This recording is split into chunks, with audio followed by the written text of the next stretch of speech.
and they did not do anything. Ní 2021 throughout, can you count how many shows tó kété ṣe ní 2021 nìkan àti fẹ́tàwẹ̀ ní 2021 nìkan ṣe lè káyé show tó kété nìkan ṣe lè káyé show tó lórí bẹ́ṣùkẹ́ṣùkẹ́ ṣe lè káyé show tí every one of them tán ṣe ní 2021 nìkan. Then we start 2022 ṣe lè káyé show tí wọ́n ṣe ní 2022 ṣe lè káyé show tán ṣe. So kò sí nǹkan ẹyọ kan ṣoṣo tán gbé wá wọ́n ti gbé lọ sí station. The same thing tí amebo post yẹn ní ẹnu ìṣó gbé lọ tí wọ́n fi tì mọ́lé. So kò sí Nigerian police tán fẹ́ pè lẹ́ni. Àwọn Nigerian police yẹn tán fẹ́ pè lẹ́ni wọ́n fẹ́ ṣiṣẹ́ ńgbà yẹn, but àwọn òkété wọ́n ní àwọn ọ̀gá tó yẹ kó ṣiṣẹ́ tí wọ́n protect àwọn òkété. So gbogbo àwọn ọ̀gá tó ń ṣiṣẹ́ ńsìn ni wọ́n mọ history gbogbo nǹkan tó ṣẹlẹ̀ yìí. Gbogbo wọn ló mọ history nǹkan tó ṣẹlẹ̀ lọ́wọ́lọ́wọ́. God bless you. Anything tí wọ́n bá ti post ẹ sọ fún wọn pé kàn fi date sí. Ẹ wo bí wọ́n ṣe nísìn ọbọ Èkóbá rẹ̀. Ó post nǹkan ní 2022 towards December. Show tí wọ́n ti ṣe láti May 1st nǹkan. Títí di ọjọ́ tó wá ṣe yẹn. So ẹni tó ń bully throughout 2021 throughout 2022 throughout 2020 kó dákẹ́ kó rí bí pa. Òkété kò sí nǹkan kan tó lè upload mọ́. Don't tag Nigerian police. There is nothing they can do. They know you. Kéèsì mi nìkan kọ́ dẹ̀ náà ṣe. A lot of cases are there. Fún pẹ̀tẹ̀ ti ṣe cases fún àwọn ìjọba. Àbí ṣé o converse pé àwọn ọlọ́pàá ló ń fún ẹ lọ́wọ́. O kò bọ́ ọlọ́pàá, o indict ọlọ́pàá. Gbogbo fídíò ẹ ló wà lọ́wọ́ wọn. Ṣé o kò bọ́ ọlọ́pàá, o sọ pé àwọn ọlọ́pàá ló ń sọ fún ẹ gbogbo nǹkan tó ń ṣẹlẹ̀. Ṣé o indict wọn? Wọn ò dẹ̀ ní fẹ́ kó indict àwọn mọ́. Oníkan lọ tag Nigerian police níyẹ̀wò. Ṣé Nigerian police ni àwọn tó fi òfin sílẹ̀ pé kàn fi ẹ́ sínú kálò? Ṣé iwájú Nigerian police ló lọ lẹ́ni pé kò jókòó sínú kálò? Mo ń béèrè pé ṣé iwájú Nigerian police ni? Àbò rò pé Nigerian police ò ti ṣe findings wọn. Nigerian police mọ everything. Date and time don't lie. Má gbàgbé wípé show video tó post yìí ló mú lẹ́nu ìṣó lọ́wọ́ pé kó máa mú lọ sí Ìkẹjà. Lẹ́nu ìṣó lọ fi record àwọn ọlọ́pàá. Kéèsì record yẹn ṣé wọ́n pé gbé wà lọ́rùn ẹ̀ báyìí. Àbí wọ́n kọ́ ló ń ṣiṣẹ́ fún? Ṣé wọ́n kọ́ ló sign fún? Ẹnu ìṣó dẹ̀ ti throw ẹ under the truck ń sìn. Ẹnu ìṣó ò yọjú. Because the same show ó fẹ́ nísìnyí game làwọn ọmọ yìí gbá fúnra wọn. If you are not smart, wọ́n mọ̀ọ́mọ̀ post video yẹn kán lè bá wá ẹnu ìṣó lọ. Ẹnu ìṣó dẹ̀ ti sọ fẹ́yàn kan pé ibẹ̀ ni Ike máa kú sí pé òun ò ní yọjú. Game náà jọ ń gbé ó ní Nigerian police come and see this ní 2022 towards December. Wọ́n bá èyí tó ti ṣe láti 2020 títí di 2022 towards December yẹn. Kí ni wọ́n gbé ẹ lọ? What are the count charges tó fi gbé ẹ lọ kóòtù ní UK? Gbogbo ẹ ló ti wà lọ́wọ́ ìjọba. What are the count charges tó fi gbé ẹ lọ? Kí ló dé tí ìjọba UK ò ṣe proceed torí jurisdiction? Then this is my own jurisdiction. Ṣorí tí àwọn tí n bá wà níbi tí network ti dá, máa wá ṣe analysis, máa tú díẹ̀ dáadáa. Máa tú díẹ̀. Ilé ọ̀gẹ́rẹ́ á sin ẹ débi tẹ́rù ní báyìí. Èmi ò kú dárúkọ. Máa tú díẹ̀ dáadáa. Ó ní kọ́ wá pé ṣé Nigerian police ló ní àbí Nigerian police tó pè lẹ́nìí ó ti gbé the same case lọ bá wọn. That same video yẹn kọ́ lẹ fi wálé pẹ̀lẹ́nu ìṣó. Àbí that same video kọ́ lẹ lọ fi competition tẹ́ gbé sí The Nation àti Punch. Mo ń béèrè pé ṣé not that same video tẹ́ fi competition. Kí ló wá ṣẹlẹ̀ nígbà tẹ́ competition gbà yẹn? Kí ló ṣẹlẹ̀ petition? Kí ló ṣẹlẹ̀? Kí ló dé tí Lizzy ò ṣe sun station? Kí ló tẹ́ pẹ́nu ìṣó tó mú kéèsì ló sun cell? Ó mọ̀ọ́mọ̀ post video yẹn. Ó fẹ́ kàn declare ẹnu ìṣó wanted. Ó ti mọ̀ pé mo máa gbé gbogbo lẹ́tà tẹnu ìṣó kọ fún ẹ. Ó mọ̀ pé máa gbé síta. Ìwọ ló sọ fún wọn pé ìwọ ló sọ wípé wọ́n fún ẹ ní ìwé. Onípẹ̀nu ìṣó kọ lẹ́tà fún ẹ. Ṣé Nigeria police bẹ́ẹ̀ pín owó tó gbà lọ́wọ́ Facebook? Nigerian police bẹ́ẹ̀ gba wọ́n bẹ́ẹ̀ pín owó donations. Mo sì ń bọ̀ wá ṣe show ẹ̀ tó máa gbá ski. Mo rí pé ẹ̀ ń report wa gan.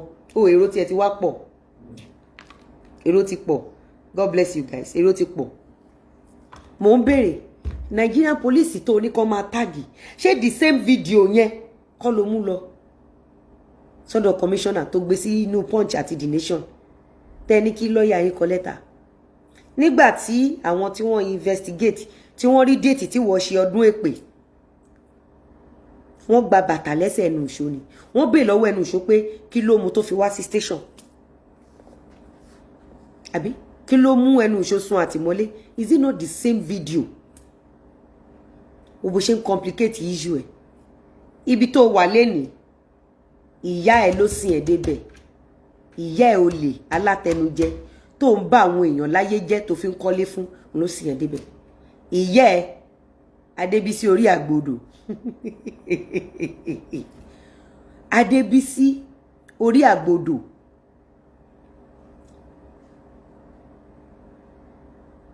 Ló sìn ẹ̀ débẹ̀. Ìyá ẹ̀ Adébísí orí àgbòdò. Ọmọ Adébísí orí àgbòdò. Ìyá ẹ̀. Me, I don't discuss anything no. Mo kàn sọ ni pé nǹkan tí Amebo post yẹn the same thing lẹ́gbẹ́ lọ sí Ìkẹjà tẹnu ìṣó fi sún ẹ̀wọ̀n. Abẹ́nu ìṣó sún ẹ̀wọ̀n bẹ́ẹ̀.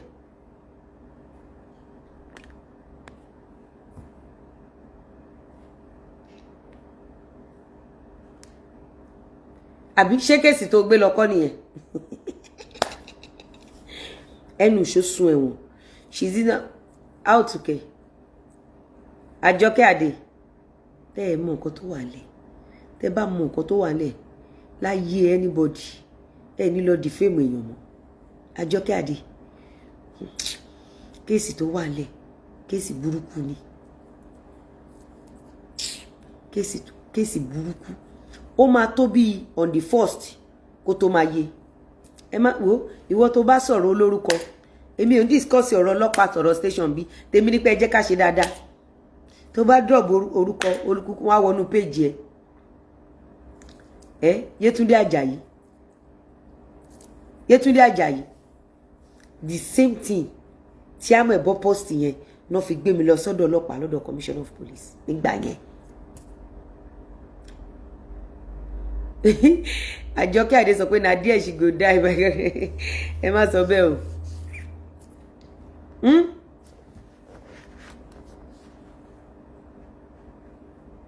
Òkété ẹni tó ń bá tó mọ̀ pé mo fún ẹ ní law group tó fi ṣe rántí the same post tí Amebo post yìí nígbà tí àwọn ọlọ́pàá yẹn rí first question tó béèrè lọ́wọ́ ẹnu ìṣó òun ni wípé kí ló ṣẹlẹ̀ then why are you here? Ó wá gbé ẹnu ìṣó wá gbé fídíò yẹn fún wọn. Mo wá lọ gbé èpèdè pẹ̀lú lẹ́tà tẹnu mo gbé fún wọn. Ngbà tán rí wọ́n wá sọ fún ẹnu ìṣó pé kí ló dé tán ṣe ṣèpèdè fún ọmọ ọlọ́mọ tí ò ṣe èèyàn kíní èèyàn kejì gbogbo wọn ló dẹ̀ fún ní letter of authority. Gbogbo wọn kọ́ ló fún ní letter of authority. Gbogbo wọn pátápátá ẹnu ìṣó fún ní letter of authority. Ìwọ ìgbín abuké ó sọ odidi acknowledge olórí bẹ́ṣùkẹ́ṣùkẹ́ as your co-partner tẹjọ́ ń ṣiṣẹ́. Má jẹ́ kí n go deeper. Bọ̀ mo ń fẹ́ lè dáwọn èèyàn lẹ́kọ̀ọ́ bó ṣe lè mú blackmailer lọ́rùn ọwọ́ fún blackmailer ní 2 years láàrin 2 years yẹn lọ sọ́dọ̀ ọlọ́pàá often enough lọ sọ́dọ̀ ọlọ́pàá go and report to police then tí wọ́n bá ṣe nǹkan kan bí case tèmi nígbà yẹn then you face them it's self defence àwọn náà rí wọn ò lè wo gbogbo fídíò tẹ́ ṣe náà kò sọ́lọ́pàá tó lè wò adájọ́ tó bá máa listing síbẹ̀ ṣe ń ṣe èpè fún for good 2 years tí mo tún ná millions of naira ní London tán là ní jurisdiction so ní last year yìí ní towards December ó wá gbé fídíò ẹ̀ wá how will she cope with her sweat omi yẹn pọ̀ ẹ̀yin èèyàn mi omi yẹn pọ̀ ṣìgòdán omi yẹn pọ̀ ẹ rí wọ́n ti irọ́ ti jọ̀nà bá orí wọn ayé wọn ti ta Allah has fight for me that is just it anything tí kíní bá ti post Layo Harris Layo stubborn Layo bí àṣà màmí tí àmẹ̀bọ́ bá ti post anything ẹ bá wa mọ̀ ń ṣe I don't know Motúmọ́lá èmi ò mọ nǹkan kan pa nǹkan tẹ́ ẹ sọ yẹn o èmi ò dárúkọ mo bẹ̀rù Nigerian police o Ọlọ́run má jẹ́ kán mólúwẹ̀ lẹ́ o èmi ò mọ̀ o ó ní bá ṣe ránkóòdì nǹkan wa jẹ́jẹ́jẹ́jẹ́ I don't know o I don't know o mi mọ̀ tèmi ni wípé ẹ̀rí tó dájú wà ṣé mọ̀ pé gbogbo nǹkan tó ṣe yẹn ló fi pa owó ṣé mọ̀ pé ó pa àbí kò pawó ó pawó ó dẹ̀ tún gba donations mo dẹ̀ sọ fún yín Nàìjíríà ò ṣe nǹkan báyìí ṣé bó sọ pé lawless country ní Nàìjíríà ṣé mi ì sọ fún ẹ pé Nàìjíríà máa investigate ẹ wọ́n wù ẹ kó o kọ́lé ẹ tán ni you said ẹ Nàìjíríà ìwọ ló sọ oní Nàìjíríà oníkíní kò bẹ̀rẹ̀ sí ní bú wa ṣé mi ì sọ fún ẹ rò pé lóyìnbó nìkan náà ti máa investigate Nigeria police gan investigate jù lóyìnbó lọ àfiṣẹ́ tán bá fẹ́ ṣe kò tiẹ̀ wá ń ṣàwọn ọlọ́pàá tó wà mẹ́sìn ṣé mi ì sọ fún ẹ ńgbà tó ń pa owó tó ń sọ pé ọbẹ̀ ti sọ my page is monetized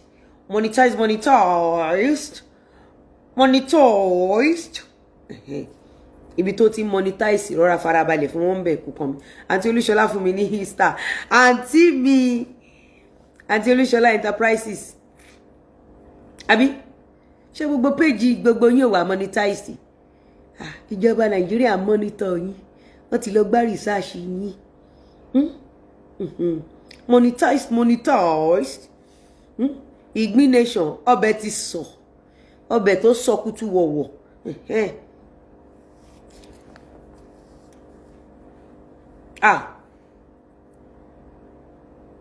gbogbo ìtẹ́mi ṣe self defence ni ó gbọ́ ni tó bá jẹ́ pé rọ́lẹ̀ pa mọ́ mi wọ́n wá bèè lọ́wọ́ ẹnu ìṣó pé ṣàǹpá àwọn gé lọ ni èmi wá fún ọlọ́pàá ní fún wọn tó bá jẹ́ pé rọ́lẹ̀ pa mọ́ mi ọlọ́pàá níṣẹ́ ẹ parọ́ mọ́ ni ẹnu ìṣó ń wọlé kí ló dé tó kọ́kọ́ ṣe lé wọ́n wá ní má gbàgbé pé ẹnu ìṣó sign undertaking gbogbo ẹ̀ lọ́lọ́pàá mọ́ ẹnu ìṣó sign undertaking látijọ́ tẹ́nu ìṣó ti sign undertaking èmi ò kúkú dárúkọ mọ́ ìwọ ló láyà ìwọ ló ń dárúkọ lọ látijọ́ tẹ́nu ìṣó ti sign undertaking ó dẹ̀ ní nǹkan tó wà nínú tán ní kẹ́nu ìṣó sign undertaking tán ní kó sign gbogbo ẹ̀ ló ti wà níbi tó yẹ kó wà mo sọ mi yìí sọ fún ẹ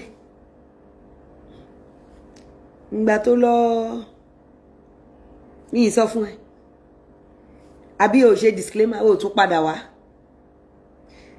orí pé ògò orí pé orí ò pé ibi tán gbé ẹ lọ lélẹ̀ ṣé wájú Nigerian police ló jókòó sí kó tó ló máa sọ kọ́ńtàgì Nigerian police come and see this ó rò pé wọ́n rí ẹ ó rò pé wọ́n mọṣẹ́ tó ń ṣe wọ́n mọ gbogbo aburú tẹ́ ń ṣe wọ́n mọ gbogbo bẹ́ ṣe ń pààyàn gbogbo àwọn nǹkan tẹ́ ṣe fúnra àwọn bàbá Kàsálí rẹ̀ pé wọ́n mọ̀ Yorùbá ló máa wà bẹ́ẹ̀ Yorùbá ló máa lórí oyè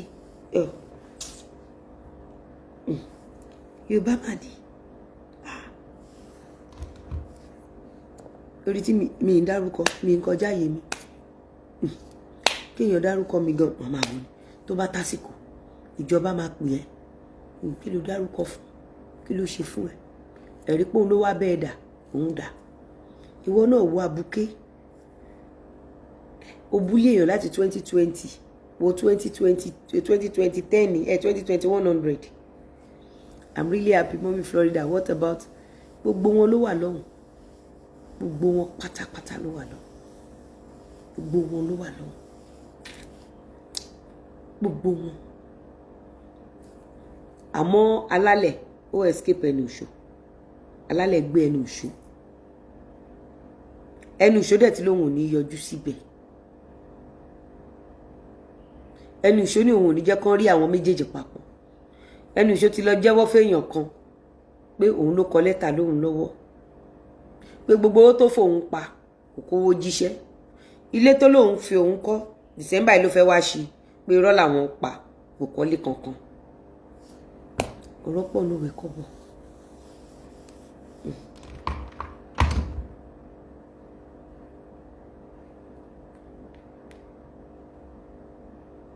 Ọ̀rọ̀ ó pọ̀ lówe kọ́bọ̀. Ṣé ṣẹpẹ̀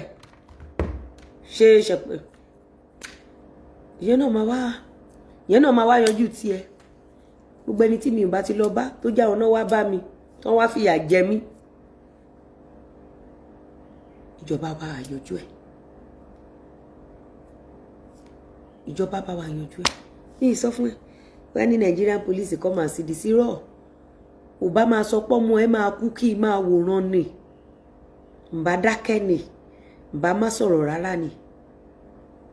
Àbí déètì tó post kìíní yẹn àti wá London, àti ṣe kéèsì London, àbí àti ṣe kéèsì London ọ̀dẹ̀ lọ́wọ́ ẹ̀ tó bá máa fi tó next week tí ò sẹ́nibọ̀dì tó wá gbóúnjẹ fún ẹ mọ́ gbogbo ẹ̀ máa ọ̀la wọ́n sì wà ẹ̀pù ẹ̀ túnla tó bá máa fi tójọ́ mẹ́rin. Àwọn tó tiẹ̀ lérò gbọ́nrin pọ́n dúró tán ni ẹnu ìṣó tó ló kọ lẹ́tà fún ẹnu ìṣó dà, àwọn celebrity tó máa ń gbèjà tó ní àwọn náà gbéṣẹ́ fún ẹ àwọn dà, àwọn celebrities tó máa ń celebrate lórí page ẹ tó láwọn náà gbéṣẹ́ fún ẹ àwọn dà, àwọn tó ń tì ẹ, àwọn tó ń fi joyè ilẹ̀ Yorùbá tó ń tì ẹ àwọn dà. Fúnmi Adó, you want the big story ìkànnì àwọn dà. Gbogbo ẹ̀yin ẹlẹ́nu màrímà sọ, gbogbo ẹ̀yin aláyé bàjẹ́ kẹ́ tó gbọ́ he ẹ ti ṣùrù, ẹ ti ṣùrù. Mi ò sọ fún yín, ṣé mi ò sọ fún yín pé Àdàbí Pro Max ìgbín máa kàgbákò, ṣé mi sọ fún yín pé ìgbín máa kàgbákò. Ìyá ti bí ẹgbẹ́ ẹlẹ́yẹ lára àwọn sponsor wọn láti bí oṣù mélòó náà ní màmá ti ń fi àgbọn mu gàrí ní ọ̀dọ̀ àwọn permanent resident níyà náà wà o, ìyẹn ìyá tó ń sponsor wọn, ìyá tó máa ń bá wọn adjust ring light kan ṣépè fọmọ òkókó. Florida mo bẹ̀rù ẹ o, Florida ọba ṣetán má kú mo bẹ̀rù ẹ o, ọba ṣetán má kú mo bẹ̀rù ẹ o. Ibikíbi tó bá wà pé òun ṣeré pánsì àbò ń sùn, Florida mo bẹ̀rù ẹ o. Orí tẹ̀yìn gbé wáyé yìí orí eléyìí tún le. Florida mo bẹ̀rù ẹ, mo bẹ̀rù ẹ. Ọba ṣetán má kú èmi bẹ̀rù ẹ o. From day one, more than 3 years now, kí ló ṣẹlẹ̀?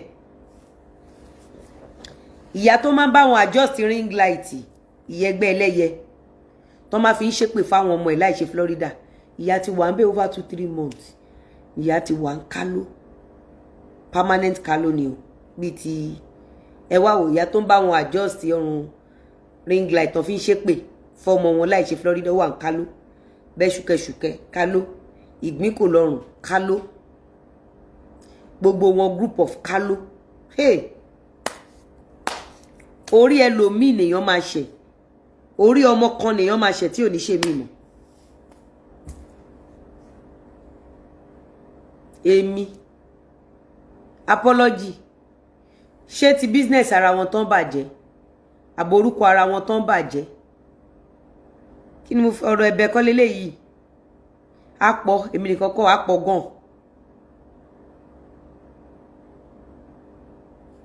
ẹ mọ afọ́jú ẹ mọ eṣó tó ṣe tó ń ṣépè fún ọmọ ara ẹ̀ láì ṣe Florida màá tún wò báyìí pé táfọ́jú bá dé ń bọ̀ Florida dé máa wò ó dẹ̀ jẹpo ó jata ó jẹyọ nígbà tó ò nílé á fún ẹ nílé o ò láṣọ á fún ẹ láṣọ o ò ní hope á fún ẹ ní hope o tún ní pé ó ń lé ẹ spiritually á tún support ẹ mọye ṣó tóun nìkan ṣe nìyẹn afọ́jú tó fi ń ro òjò èpèlé àwọn ọmọ ẹ̀ mẹ́tẹ̀ẹ̀ta lórí ẹ ti gbàgbé ni ẹ ti gbàgbé pọ́n tún lọ gbé onískul kan wá tí yẹn náà bẹ̀rẹ̀ sí ní ro òjò èpè láwọn ọmọ wọn lórí ẹ mú bi tí mo ti ro òjò èpè padà fún ọmọ afọ́jú àbí ìyá onískul ẹ mú bi tí mo ti ro òjò èpè padà fún wọn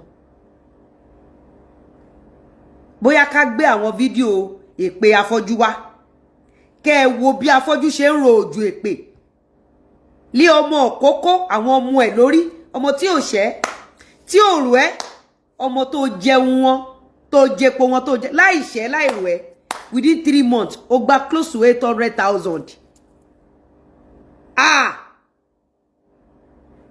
tẹ bá rí àwọn tán kójọ náà sí station tán bèbú gbogbo fídíò àwọn yẹn náà àwọn kan ti lọ rìpọ́ọ̀tù ẹ̀ wọ́n máa bẹ̀ sí ní ṣàwọn torí pé iṣẹ́ tó ń ṣe wọ́n ń bá àwọn èèyàn lórúkọ jẹ́ ni gbogbo àwọn ọmọ tó ń tẹ̀lé yẹn gbogbo ọmọ tó tẹ̀lé lọ station yẹn gbogbo ọ̀nà máa ṣà ṣé èmi ṣé mo kó warriors kankan dání àbí mo arrange warrior kankan kó wá bá mi bú wọn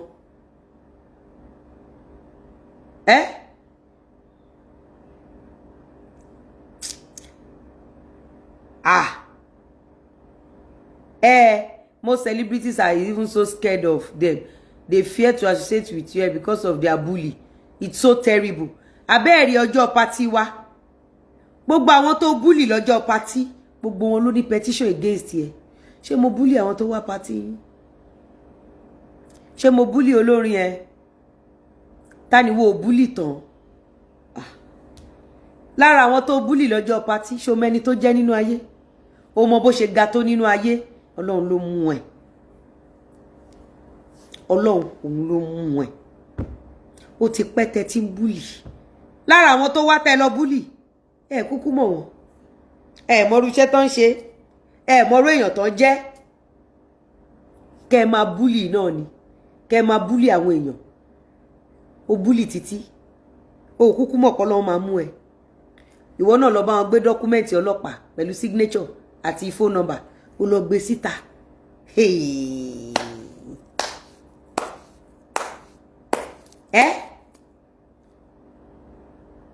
O mọ kéèsì tó wà níwájú. Tó bá mọ kéèsì tó wà níwájú ẹ, ó ní sọ pé tag Nigerian police.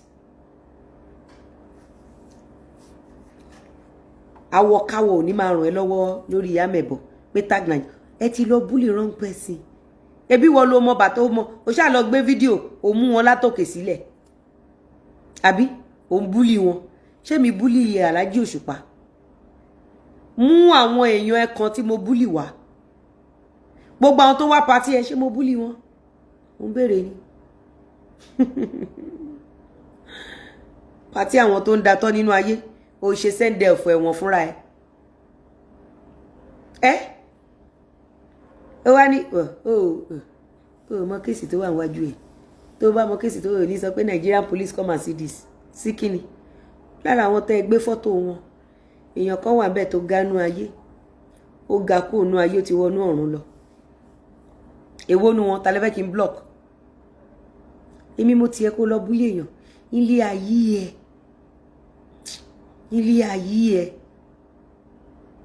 Tó máa fi kúrò láyé. O ní bá wọn bully èèyàn. O ní lọ máa crop photo àti video àwọn èèyàn mọ́. Tó máa fi kú. O ní ṣe bẹ́ẹ̀ mọ́. O ní ṣe bẹ́ẹ̀ mọ́. Èmi mo tiẹ̀. Àbí? Èmi mo lọ bẹ́ẹ̀ ń bully àwọn àlejò Lizzy. Àwọn àlejò Lizzy tó lọ bully. O mọ irú iṣẹ́ tán. O mọ̀ pé ọjọ́ kan ń bọ̀ tọ́pẹ̀lẹ́ ó pẹran tí ìyàwó lọ́ta tí ò ní jẹ ń bẹ̀. ṣì ní ó máa dùn. Ó ti parọ́ gidi bàbá ẹ̀. Ó ti lọ búlé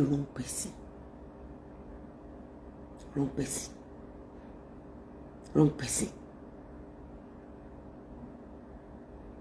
Ọ̀rọ̀ Lizzy Anjorin kan ló fi wà ńbẹ̀. Ọ̀rọ̀ pọ̀, mélòó ń ti wà? Ìwọ̀nba mélòó ń ti wà? Yìí sọ fún ẹ. Kí ló ń búlé àwọn èèyàn? Àdàbí Promax dey work, kí ló dé ilé ọ̀gẹ́rẹ́?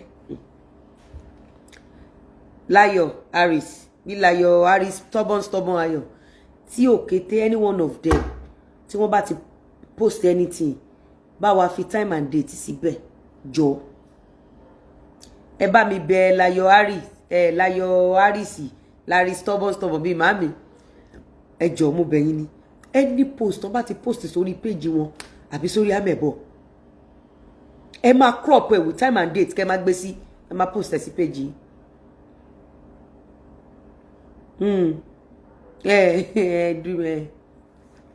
Èmi ni. Ṣé mi ni? Èmi ló bá bú yé gbogbo àwọn àlejò Lizzy tó wá. Àbí ọmọ aládé bully. Èmi ni lọ crop wọn. So títí yẹn nìyẹn kò sí ẹ̀rí kankan tó fẹ́ gbé jáde. Time and date don't lie. You can't tag Nigerian police. Àṣùbọ̀ ọmọ yẹ ti rìn wọ ọjà. Wọ́n ti gba gbogbo evidence. Yorùbá ni wọ́n ti rí gbogbo nǹkan tó ṣẹlẹ̀. Some of them ti treat case rí. Òun ò lè ṣiṣẹ́ ńgbà yẹn torí wọn ní orí ọ̀fẹ́ àti wà ní ibi tó yẹ kán wà láti ṣiṣẹ́.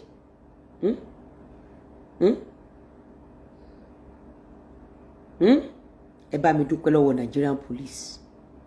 Ó ṣe dáadáa fún wa. A member said níjọ́ wo nìyẹn ẹ ní ẹ má dárúkọ mi Sọlájí tó bá gbé ẹ kò kàn mí o tó bá declare wanted má dárúkọ lọ́dọ̀ tèmi gbogbo yín lẹ lórúkọ ẹ mọ̀ pé mi ń dárúkọ ó yẹ kẹ́ ti smart ẹ kì í gbọ́n ìgbín tó ń ṣe filengile ìgbẹ́ẹ̀dájí tó máa ń dárúkọ pàù tó máa ń dárúkọ with full chest ibi tó máa súndé ló súndé yẹn ẹ ń gbọ́ràn.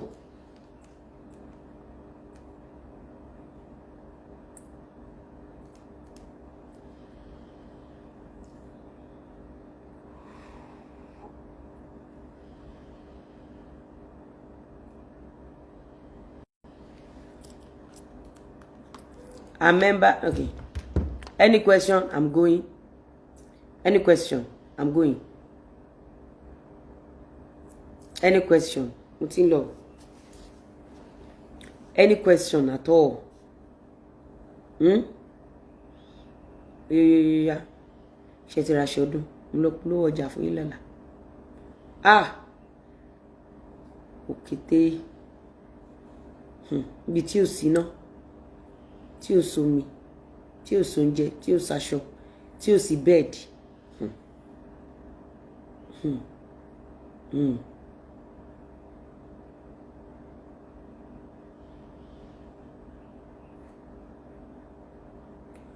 Lọ́lí Akíyẹmí, okay.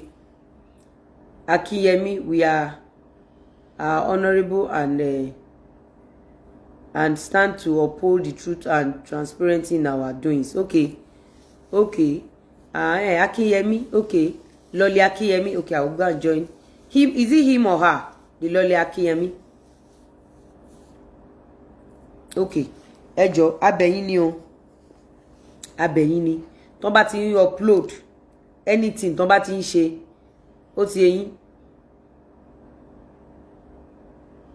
When will they release Ìgbín? I don't know.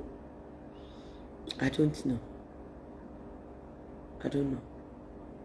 Yeah. Any question? I'm going. I want to go and rest. Mo dẹ̀ ṣe níṣẹ́ lálẹ́ yìí o. Any question? Going. Down. Lizzy Monsurat Adeola Iyamekale. Question, Yemesho, I'm still expecting my La Favor. Ẹ jọ̀ọ́ ẹ bá mi chat Àríkẹ́ up. La Favor ti wà ńlẹ̀. Jaburata.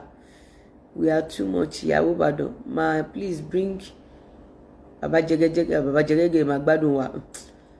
Baba Jẹgẹjẹgẹ tún ti fa nípò èṣù máa gbádùn wa. Mommy Florida, please, did Okete and Afoju are in the same room? No, ó máa yàtọ̀ now. Ibi tó máa kó ìgbín ọkùnrin sí yàtọ̀ sí tó máa kó ìgbín obìnrin sí. Ó yàtọ̀. Ìgbín ìránṣẹ́ èṣù àti ìgbín abo ìgbín ló máa wà bí kan náà. Ẹnu ìṣó dẹ̀ sọ pé òun ní olóhùn ní yọjú sí court throughout. Ó ní ó gbà òun. Are they going to? I don't know. Missy Olaj, I'm really happy. Mama Florida, what about Afoju? Did both of them? Yes, they saw me. Ibi tí gbé wà lè kọjá gbogbo bẹ̀yẹn là wà lọ láìdé. Ibi tí gbé wà. Tẹ́ bá mọ̀ bí àwọn ọlọ́pàá Nàìjíríà ṣe handle iṣẹ́ bully. Ó ní ṣe show mọ́. Mo gbogbo ẹ̀yin tẹ́ máa ṣe show lórí online. Just be careful. That's what I'm saying. Just be careful. That is my advice to you. Be careful of what you say. Be careful. That's just it. Ibi tán gbé ìgbín sí lágbára. Mi purọ́. Mi ò fi bẹ̀ tọrọ fọ́tà mi. Gbogbo nǹkan tó wá ń bò, no filter, nothing. Gbogbo nǹkan tó ń bò la wá rí. Gbogbo structure bí ìgbín ṣe rí, bí di ìgbín ṣe fọ́, tí ìgbín yọ omi nídìí gbogbo ẹ̀ la rí. Kò sí àwọn tó fẹ́ bò mọ́. Ìgbín no make up, nothing. Kò gbé ìwà lọ́n kò ṣe mi kún kọjá èmi tó ẹ̀ mi ń gbowó lọ́wọ́ èèyàn láì má deliver. Gbóòrà lè lọ́wọ́ mi má deliver. Mi ò máa fẹ́ wà lálàyé mi. Mo máa bẹ̀rù ọlọ́pàá.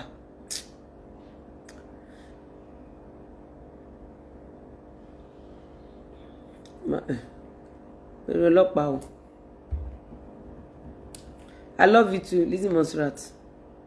Who is Igmi? Ẹ máa wá kiri. Tó bá ti dárúkọ èèyàn tọ́lọ́pàá lọ gbé ìyá ẹ̀ kò kàn mí. They should use Okete phone to track our flagging team and members. Need. One flaggy. Ó bá tó sún ebi máa pa gbogbo wọn. Ebi torí 2,000 naira recharge card. If she comes outside to apologize to awakọ̀. Ké ọ̀rọ̀ yẹn ò kì í ṣe ọ̀rọ̀ wa mọ́. Àpò tán fi kó àwọn ọ̀gbìn awakọ̀ rárá. Àná ó sì lórí ọ̀fẹ́, ìjẹta ó lórí ọ̀fẹ́, ìjẹrin ó lórí ọ̀fẹ́. Wọ́n bú gbogbo èèyàn ni. Kò sí èbútàn bú wa tán, àwọn ẹgbẹ́ tó kó jọ. Wọ́n bú wa rìn ní kódà wọn ní wọn ọ̀nà wa. Àwọn ẹgbẹ́ olórí burúkú tó ń kó kiri, ẹ mọ̀ pé òun náà ló brainwash wọn. Àwọn ọlọ́pàá dẹ̀ ti rí fídíò wọn, gbogbo wọn yẹn ń búlé èèyàn, gbogbo àwọn ọmọ yẹn náà máa kó. Gbogbo àwọn ọmọ yẹn, ẹ rí kí n pẹ́ ní any warriors pé wá tẹ̀lé mi, ẹ wá mi ṣe bẹ́ẹ̀. Gbogbo àwọn ọmọọṣẹ́ ló ń bú àwọn èèyàn. Wọ́n bú mi, wọ́n fẹ́ nà mí, wọ́n fẹ́ nà lọ́wọ́ síbí, wọ́n fẹ́ nà yọba ńlá àwọn ẹgbẹ́ tó ń kó kiri. Wọ́n fẹ́ nà wá gidi ni. Wọ́n fẹ́ nà wá gidi. Kò sí èbú ara tí wọ́n fi bú wa tán. Kò sí ohun tí wọ́n sọ sí wa tán. Àwọn ọlọ́pàá yẹn dẹ̀ ń wò. And they don't know who is who. They don't know because we don't flex muscle or we don't brag on social media. Gbogbo ètò lórí bẹ́ ṣúkẹ́ṣúkẹ́ ń sọ fún yín ní 2-3 years kó mọ̀ yàn. Kò mọ̀ anybody. Ẹ bú dáadáa ṣe nǹkan tó wù yín. Tó tọ́ ló pa mi mọ̀ yàn. Mi bá mọ̀ yàn ẹni bully mi tó dá level àmọ́ mo mọ̀ Ọlọ́run. Tó ẹ pé day one tán ti mú tó bá ṣe yẹn. Even tó bá kúnlẹ̀ fún ya yẹn tó ra bàbà tó di ya yẹn létí aṣọ mú. Tó bá sọ pé màmí ẹ jọ̀ọ́. Kó rírun Mr. Lawal ẹ kó kúnlẹ̀ bàbá mi ó bẹ̀rẹ̀ ẹ jọ̀ọ́. Do kéèsì wà lẹ́ rẹpẹtẹ o. But ṣe mọ̀ everybody ló ní connections ara wọn. Tá bá ń sọ pé prominent personality ra wọn ṣé mọ́tò tá ṣí wọlé ṣé mọ́tò olóṣì ni. Aláǹgbá adarí pọ́n arúgbó alákàn oníkírìmù òkú tó ń tẹ̀lé Ford ní mọ́tò yẹn náà. Tó bá ta Ford mọ́tò truck yẹn kò ra táyà mọ́tò truck títí wa yẹn náà. Toyota ní títí wa yẹn, Ford ní títí ẹ̀. Tó bá ta gbogbo pangolo tó ń gbé kiri yẹn. Gbogbo àti mọ́tò wọn tán brand àti kò ra táyà Revo náà. Ṣó ra táyà Revo ni. Abuké ti brainwash àwọn ọmọ, ó ti sọ wọ́n dolórí burúkú, ó ti sọ wọ́n di zombie. Ó ti bà yé àwọn ọmọ yẹn jẹ́. Olóòlẹ́gbẹ́, ó wá kẹ́gbẹ́ jọ, ó ń wo ẹ̀wọ̀n lọ́ọ̀kan báyìí. Àbí? of course anything ọba náà lára máa tànà ẹ ti ṣàbúrú ẹ ti pààyàn ẹ ti búlì èèyàn débi pé gbógun jẹ ẹ tún wá búlì àwọn ẹni yẹn ẹ búlì wọn ẹ tún wá rí wọn rí life ẹ búlì wọn.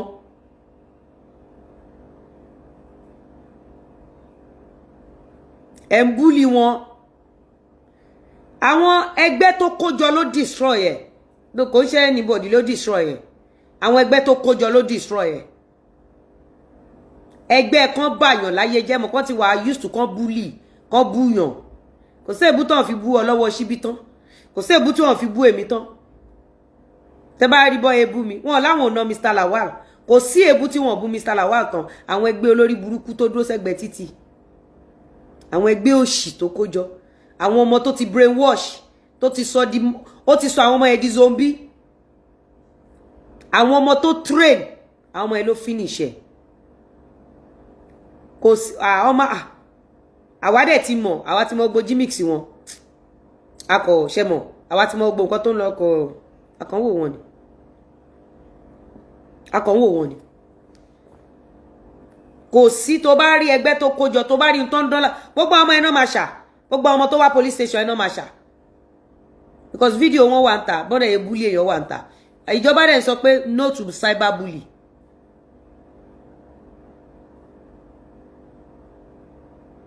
Èyí olóṣì adarí pọ́n oníkírìmù òkú tó ń tẹ̀lé ó máa sùn ó máa dóko ó máa jẹun nínú abọ́ wọ́n kówó fún kó máa bà tèèyàn jẹ́ ó ràn advert fún wọn gbogbo àwọn tó ràn advert fún dà gbogbo àwọn tó ràn advert fún dà òun nìkan ló máa dá sùn nínú ibẹ̀ yẹn òun nìkan gbogbo àwọn tó ràn advert fún dà gbogbo wọn dà mo ń béèrè gbogbo àwọn tó ràn advert fún dà wọ́n ní tí ọjà bá tán pàtẹ́pàtẹ́ ló máa kú ó ti kúkú wa ẹ̀ aburú tó ṣẹlẹ̀ sí ó wọ̀ sí ju kó kú lọ torí tó bá pé ó kú gbogbo ayé máa kọ̀ sunkún wọn á dákẹ́ wọn á gbàgbé ẹ̀ bó eléyìí tí ìyá òfò ìyá olórí àgbódò tóbi tó bá rántí pé ọmọ òun wà nínú òkùnkùn àbí wọ́n sọ fún yín pé bọ́ọ̀bù wà ń bẹ̀ àbọ̀ sọ fún yín pé swimming pool wà ń bẹ̀ tí ìyá ẹ̀ bá rántí pé ọmọ òun wà nínú òkùnkùn òun fúnra rẹ̀ ọmọ yẹn ti parọ́ ju ṣẹ̀dá ẹ̀ lọ irọ́ ti bá tiẹ̀ jẹ́ ó kó bá mi tán lọ́dọ̀ àwọn ọlọ́pàá lánàá bọ́ kò lè kó bá mi because èmi mọ nǹkan tí mò ń ṣe ó parọ́ wípé òun lòun sọ pé police station tóun fẹ́ nìyẹn mo wá debunk irọ́ yẹn pé suspect ni kò lè parọ́ kò lè pé irọ́ ló pa pé kò lè suspect ò lè sọ fọlọ́pàá pé ibi tẹ́ máa gbé mi lọ rè àwa ni torí petition ẹ̀ pọ̀ káàkiri everywhere kò sí single police station kan Nàìjíríà tí ò sí petition ẹ̀ títí mọ́ Ọ̀yọ́ Ìlọrin Ọ̀fà name one single police station tí kò sí petition ọmọ yẹn kò tí sí ó ti yé so ó wá purọ́ ó wá ní pé mo ṣe live video torí mo debunk ó wá ní mo ya òun sínú fídíò yẹn àwọn ọlọ́pàá wa ní àpé wáì tí mo ṣe yà ní mi ìyá báwo mo ṣe máa yà àwọn ọlọ́pàá wa take time wọ́n dẹ̀ wo fídíò yẹn látòkè délẹ̀ lára ohun tó sún ẹ débi tó wà lénìí nìyẹn toró parọ́ tàn wọ́n ó feel remorseful wọ́n ní ká kúnlẹ̀ fáràrà ṣebí wọ́n lọ sọ pé orí bí tèmi ti ń bẹ̀bẹ̀ pé mi kúnlẹ̀ èmi ò dẹ̀ kúnlẹ̀ èmi ò bẹ̀bẹ̀ èmi kúnlẹ̀ mo ń rojọ́ fún màmá àgbàlagbà tó ń béèrè ọ̀rọ̀ lọ́wọ́ wa ni torí petition mi ti wà níbẹ̀ ahead wọ́n dẹ̀ sọ pé wọn ò rí petition mi mo dẹ̀ kúnlẹ̀ mo because ìyá yẹn tó mi bí lọ́mọ ngbà tí mo wà bí ọmọ gidi tó bá yẹ pé ngbà tí wọ́n mú mi dé station kí wo pé dó kò sí anything o torí èmi náà ní strong case against ẹni yẹn because ẹni yẹn ní àǹfààní àti jáde láti sọ wípé ẹ̀yin tẹ́ ń tẹ̀lé mi ẹ má ṣaburú bó ń dùn mọ́hun náà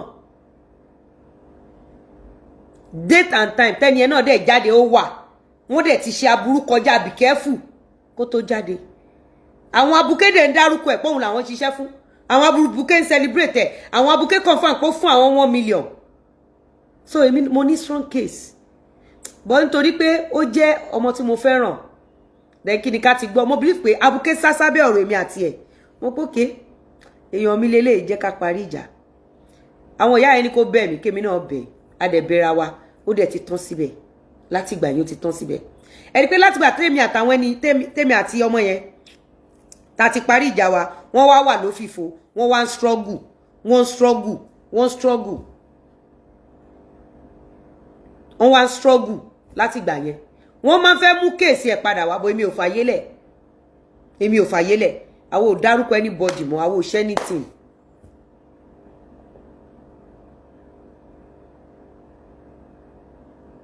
Ta ló sọ bẹ́ẹ̀ irọ́ ló pa o ṣe rí lára ohun tó kó bá òkété nìyẹn. Mami, is it true she báwo ló ṣe máa reject bail? Kí ló tẹ̀yìn èèyàn ṣe máa ń sọ̀rọ̀ bá irọ́ ni náà. Oh God, irọ́ náà ń pa, irọ́ ló ń pa. Ìwọ náà wò wọ́n fẹ́ lọ bà profile ẹ jẹ́, ó máa di ẹlẹ́wọ̀n, ó máa di ex-convict, wọ́n wá fún ẹ ní offer pé o ní di ex-convict o wá sọ pé irọ́ o fẹ́ offer yẹn o, ex-convict ló fẹ́ lọ dà. Is it possible? Show possible. Ẹ bá wa court ibẹ̀. Láyọ̀ ari stubborn ẹ bá gbogbo nǹkan tẹ́ máa court nìyẹn. Ẹ bá wa court ẹ. Èmi ò anybody tí mò ń lò, mi ò lẹ́gbẹ́, mi ò anybody, mi ò ní blogger kankan, mi ò anybody. Mi ò wá mi fẹ́ tó tún máa kó bá mi. Nàìjíríà ni mo wà mo dẹ̀ ládrẹ́sì.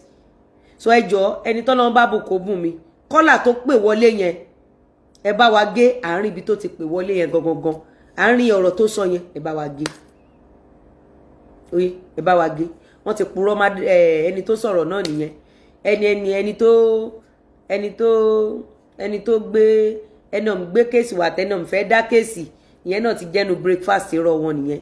So tó bá máa fi the next ìjókòó àwa gbé síwájú ẹnàm fẹ́ mojú gbogbo ẹ̀ pé esma ẹ gbọ́ wọ́n ti parọ́ mọ́ yín o.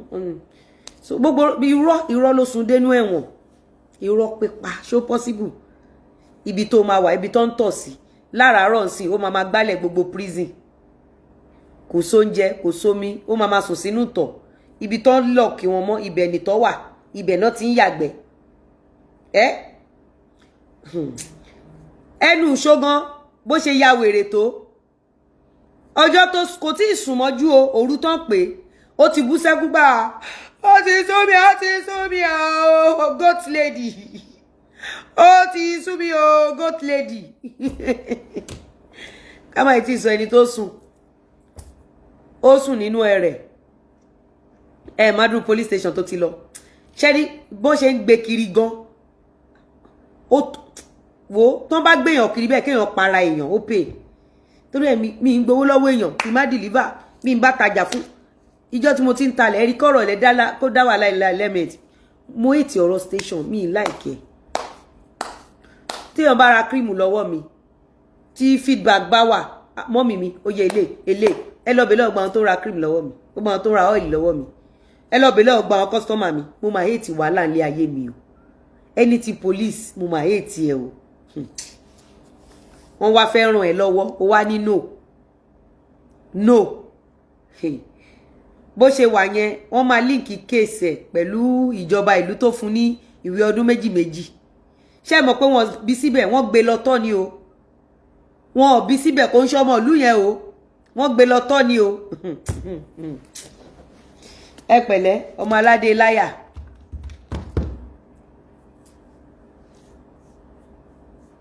Tó bá dárúkọ èèyàn lórí péjì mi tán bá gbé ẹ kò kàn mí o.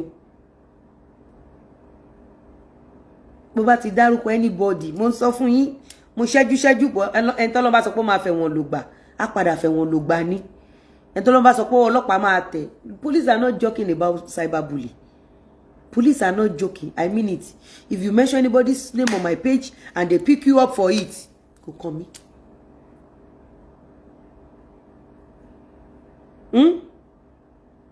Ó ti yé. So ó dẹ́ ẹ̀ mọ́ tó kiri ẹ̀ bọ̀. Ẹ mọ̀ pé bó ṣe wà yẹn kó kú kó wà nù kòtò á sì ní ọwọ́ òun rè wọ́n da yẹ̀pẹ̀ bò ó. Omi sọ pé màmá já irọ́ wọn. That is a lie. That is a lie. Wọ́n dù kíní ìgbín wúkọ́ ni ìgbín ó ń wúkọ́ kíní àwọn oníkọ́ fẹ́he tí ìgbín gbé dání ó tó yìí wọ́n dù gidi ni o wọ́n dù pé kó má lọ sẹ́ẹ̀ wọ́n jà fita Nigerian police. I pledge to Nigeria, my country, to be faithful, loyal, and honest, to má kọjá àyè mi, to do normal. I will never abuse anybody again except Shekpeteri, because it's Shekpeteri that come for me. Wọ́n dù. Àwọn tó fẹ́ kó ìgbín jáde nínú àpò mẹ́rin náà kó wá. Mẹ́rin. Àwọn tó fẹ́ kó ìgbín jáde nínú àpò tí wọn ò fẹ́ kí ìgbín sùn sínú àpò tó wà. Mẹ́rin. Ìkan tí ẹ̀ kọ́kọ́ wà nínú àwọn tó fẹ́ kó ìgbín kó nú àpò. Ó rojọ́. Tí àwọn àtìláwí, àwọn agbófinró, ìjọba fún rẹ̀ tí wọ́n dìde. Wọ́n sọ fún àwọn tó wá ra ìgbín, ẹ lè kó ìgbín kúrò ńbí. A sì fẹ́ wo ìgbín tó ní bọ́tù nídìí àti ìgbín tí díẹ̀ ti fọ́. A máa investigate àwọn ìgbín inú àpò yìí. Fún díẹ̀ yìí, a fi àkókò láti check àwọn ìgbín inú àpò yìí. Àwọn tó ń yẹ ìgbín wò mẹ́rin tó bá ìgbín tó ní ike wá, wọ́n bú sẹ́kún ni. Ó rí fíìmù ọlọ́pàá rí ló bẹ̀rù wọn. No wonder mọ́mì mi ṣe bẹ̀rù ọlọ́pàá. No wonder má bí bẹ̀rù ọlọ́pàá gan.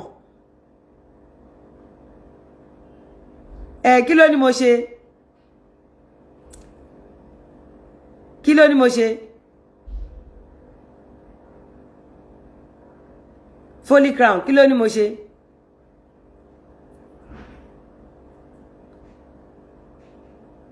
Foley, kí ló ní mo ṣe?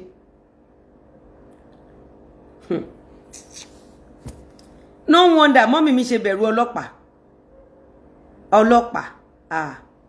Ìwọ ọ̀dọ́ tó bá lọ ń tọ space ọlọ́pàá, ìyà fẹ́ jẹ ìyá ẹ̀. Ó rí pé mo ṣe advocate fún wọn. Mo fi ń ràn ẹ̀yin ọ̀dọ́ lọ́wọ́ ni.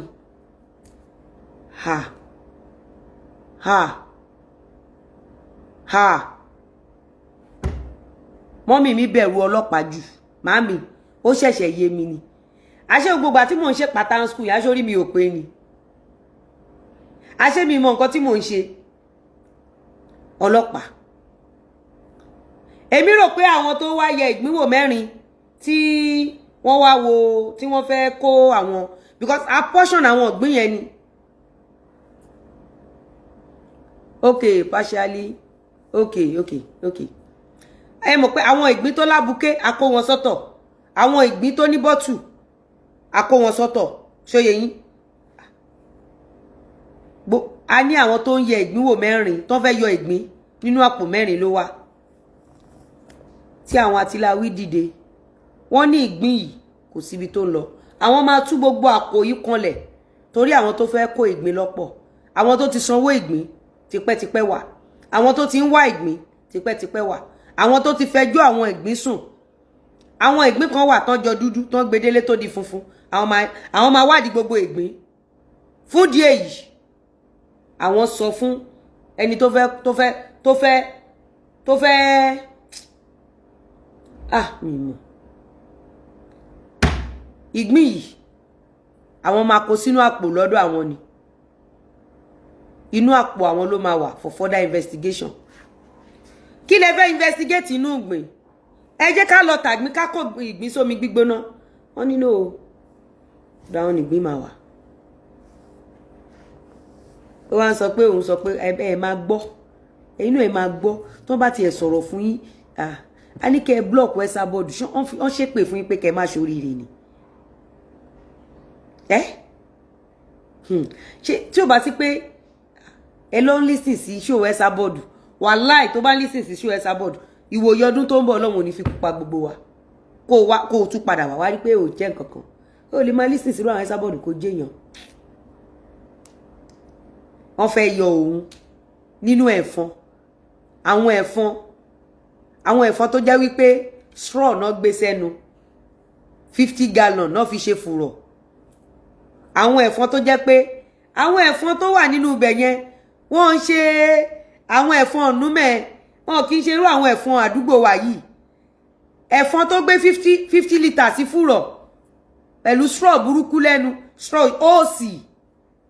Ẹ mọ̀ òsì tó fi ń ta petrol. tán bá kì í bọnú ara ẹ̀ báyìí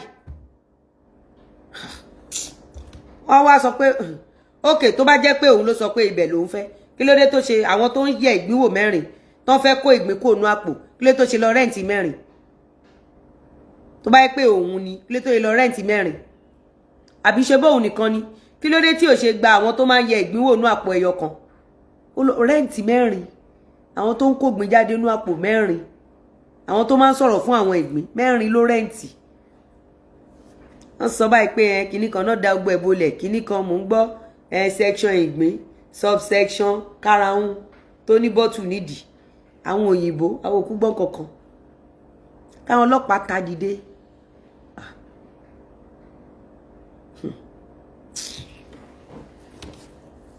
ṣé màmí ẹ lọ bèrè ayé lọ́wọ́ màmí ọba ńlá ẹ lọ ròyìn ẹ lọ gbọ́ ròyìn lọ́dọ̀ màmí ẹ jẹ́ kí màmí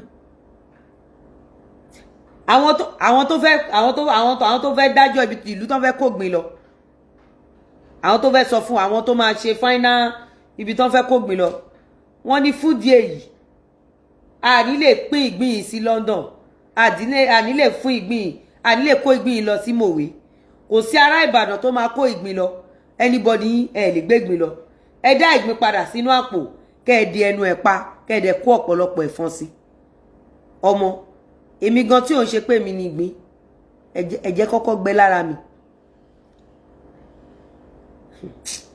o tó bá ń fẹ́ kọ̀ọ̀kan lọ síbi tí wọ́n ti ń ṣe ìdúnadúrà ìgbín o ní bá wọn ṣe crime mọ́ o ní ṣiṣẹ́ blogging mọ́ láyé o ní dó sórí íńtánẹ́ẹ̀tì máa bá yéèyàn jẹ́ mọ́ kí ló ń pa Lizzy Monsurat Adéọlá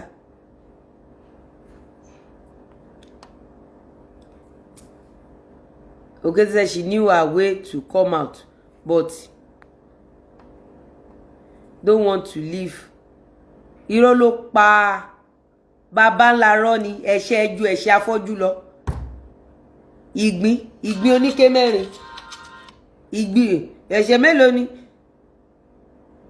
ìgbín oníbọ́tù ẹ̀ṣẹ̀ mélòó ló wà lọ́rùn afọ́jú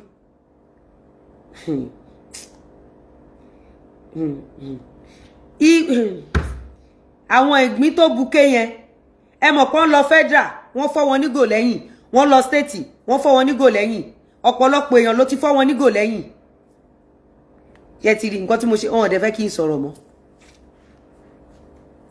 níbo ẹ̀ṣẹ̀ mélòó ló wà lọ́rùn dègbèṣeré tibí ìgbín oníbọ́tù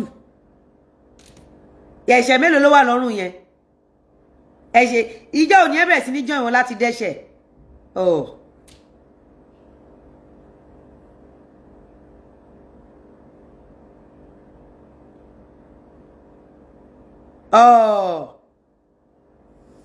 irọ́ ló pa irọ́ burúkú ló pa ọmọ yẹn onírọ́ ni okay tó bá fẹ́ stop pé òun don't come to Nigeria ṣé bí tẹ wọn ni mò ń béèrè ṣé ohun tó wà lẹ́sìn ohun tó wà nílẹ̀ ṣe rò pé ó lè tán in the next 40 years ẹ jẹ́ kí mi sọ òtítọ́ fún yín mi ní purọ́ fún yín bí o jokes apart ohun tó wà nílẹ̀ lè tán in the next 40 years o àgbégbà nìgbín o àgbégbà nìgbín láti inú àpò kan sápò kan nìgbín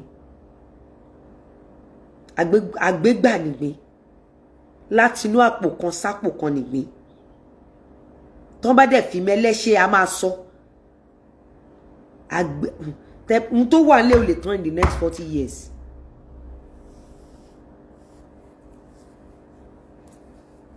àṣírí ni mo sọ fún yín ohun tó wà nílẹ̀ serial blackmailers ṣe rò pé okay ìgbà tá débi ìgbín lẹ́nìí àwọn tó ń ta ìgbín àwọn kan wọ́n náà kó ìgbín wọ́n jí ìgbín kó kéèsì àwọn tó jí ìgbín kó la ṣe lẹ́nìí wọn ò tí dé ọ̀dọ̀ kéèsì ìgbín títí wa wọn ò tí dé ìgbín Mr. Lawal wọn ò tí dọ́dọ̀ kéèsì ìgbín ìyọba ńlá wọn ò tí dọ́dọ̀ kéèsì àwọn ìgbín kan ìgbín tèmi dẹ̀ rí àwọn kéèsì àwọn tó ń ṣe ìgbín mo ti rí 35 wọ́n sì lọ ń kó àwọn ìgbín kan wá láti other state federal state other ẹ mọ̀ nǹkan tó wà ẹ mọ̀ abó ń ṣe èrè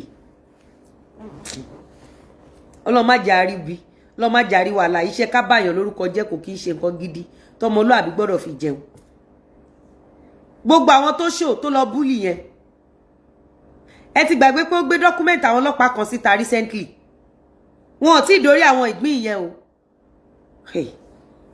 wọn ò dẹ̀ ní rọ papọ̀ wọn ò ní ṣe papọ̀ one after the other ni wọn ò ní rọ papọ̀ one after the other àwọn tó jígbìn kò ní tèmi àwọn tó jígbìn kò ní tèmi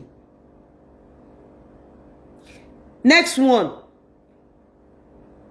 ó lè jẹ́ àwọn tó jígbìn ta àbáwọn tó rọ poison sí gbìn lẹ́nu kékeré lẹ pé ké mú dà ní. Hey, this story is not going straight, ma. God will continue to guide you. This story is not going straight. How? Mutinlo. Do you want it to be straight? Hey. Kesi anini. Kò tó kesi gbin.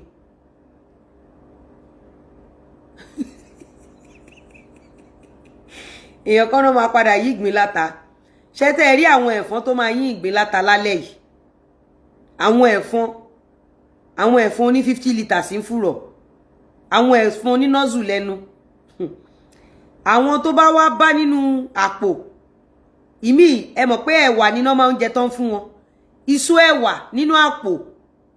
Ìgbẹ́ ẹ̀wà nínú àpò. Tí ò dẹ̀ sí window nínú àpò. Abuké rọra máa mú irọ́ yìí máa ṣàánú ajé ní sùúrù máa múrọ̀ yìí díẹ̀díẹ̀ ó ti pọ̀ jù ní sùúrù ìwọ ló sì sọ fún wa pé wà lóòtẹ́ẹ̀lì lánàá máa ní sùúrù gbogbo ti pọ̀ jù máa ní sùúrù irọ́ ló ba tiẹ̀ jẹ́ irọ́ àti gbéraga tó bá jẹ́ pé ìgbín jẹ́ ẹni tó ní tẹríba kéèsì yìí ò ní lọ fà kéèsì yìí ò ní lọ fà. Thank you, Abosede Desu.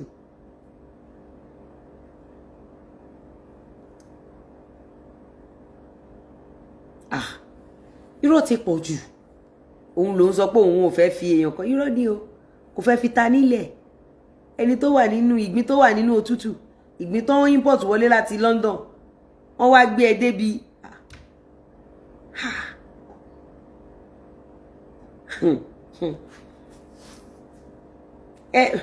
Ẹ mọ̀ bí inú àpò àwọn ìgbín yẹn ṣe máa ń rí ni ẹ mọ̀ bí máa ń stink ni ibẹ̀ náà tọ̀ síbẹ̀ náà yàgbẹ́ sí kò ṣe pé tó wọ́n fẹ́ tọ̀ máa jáde àbọ̀ wọ́n fẹ́ tọ̀ fẹ́ jáde o ibẹ̀ náà yàgbẹ́ sí irú sìn ìgbín tó buké òun ni new person òun ló máa fọ ìtọ̀ lọ ló máa fọ gbé lọ new comer ni wọ́n máa fún ní welcome ìgbátí ìfọ́rùn ìṣásẹ̀ ìnàkúnà ìgbín ẹ máa rọra pààrọ̀ irọ́ yìí pọ̀ ẹ máa bí ní sùúrù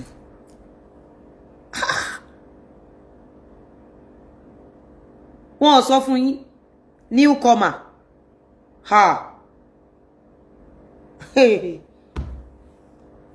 látòdìdí ìgbín ìlú òyìnbó ó wá di toilet washer òun ló máa president tó bá ń bẹ̀ tí yẹn bá yàgbẹ́ sílẹ̀ lẹ̀ òun ló máa fọwọ́ ko sínú toilet a ní ẹ má jà dáṣẹ̀ mọ́ ẹ má jà dẹ́ṣẹ̀